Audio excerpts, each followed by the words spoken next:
Hello everyone, मैं doctor Debashish सरकार hospital और आईवीएफ सेंटर की तरफ से आप सभी को आज आईवीएफ प्रोसीजर के बारे में समझाना चाहता हूँ।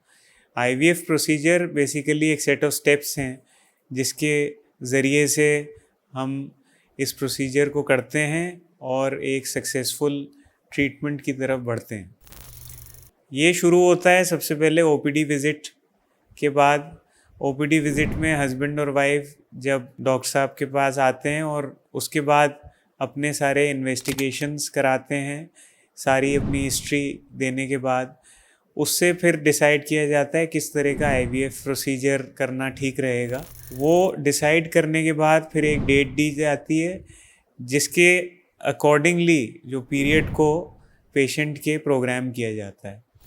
पीरियड आने के बाद पेशेंट्स को इंजेक्शंस दिए जाते हैं 9 से 11 दिन के बीच में, जिससे कि उनके जो एग्स हैं वो मल्टीपल एग्स बनाए जाते हैं, जिसको कि सुपर ओव्यूलेशन बोला जाता है। इन इंजेक्शंस के ज़रिए जब सुपर ओव्यूलेशन हो जाता है तो जब मेच्योरिटी इस्टेब्लिश हो जाती है एग्स की अल्ट्रासाउंड के ज़रिए, तो उसके बाद एग रिट्रीवल किया जाता है। ये एक बहुत इम्पॉर्टेंट प्रोसीजर है। इसमें अल्ट्रासाउंड के ज़रिए एग्स रिमूव किए जाते हैं।